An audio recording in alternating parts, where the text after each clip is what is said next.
Kan ada 4 buah gelas yang berisi macam-macam larutan. Yang pertama ada larutan yang berisi air putih, larutan gula, larutan garam, dan juga minyak goreng. Dan masing-masing larutan nanti saya akan campurkan dengan sel darah manusia. Ini adalah darah manusia yang sudah ambil menggunakan jarum suntik. Nah, lalu saya akan teteskan pertama kali pada larutan yang pertama, yaitu air putih. Kalau kita perhatikan di sini darah dengan air putih langsung akan larut. Bahkan ini saya siapkan ada batang pengaduk, saya akan aduk sampai dengan merata, dan di bagian batang pengaduknya pun juga tampak bersih, tidak ada darah yang menempel. Ini artinya darah dengan air dia akan terlarut sempurna. Lalu bagaimana dengan larutan gula? Saya akan teteskan darah pada larutan gula.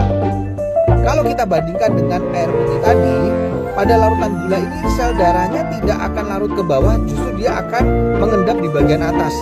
Dan akan saya gunakan batang pengaduk. Nah, Anda bisa lihat ini beda sekali.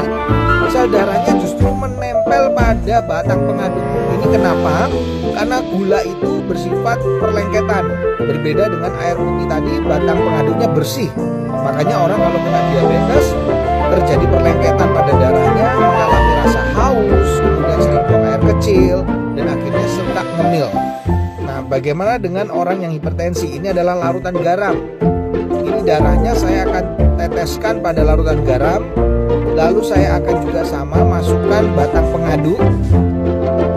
Dan ini berbeda dengan diabetes, di mana sel darah yang menempel pada batang pengaduknya tidak selengket pada gula, larutan gula.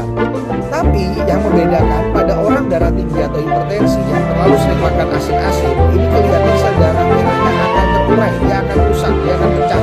Makanya orang darah tinggi bisa mengalami pecah pembuluh darah. Yang terakhir, saya akan teteskan darah ini di dalam minyak goreng.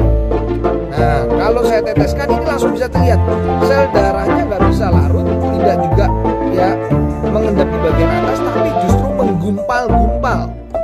Ini membuktikan bahwa orang yang tinggi kolesterolnya akan mengakibatkan penggumpalan sel darah. Jadi sel darahnya akan menggumpal-gumpal, dan ini yang bisa menimbulkan penyumbatan pada pembuluh darah.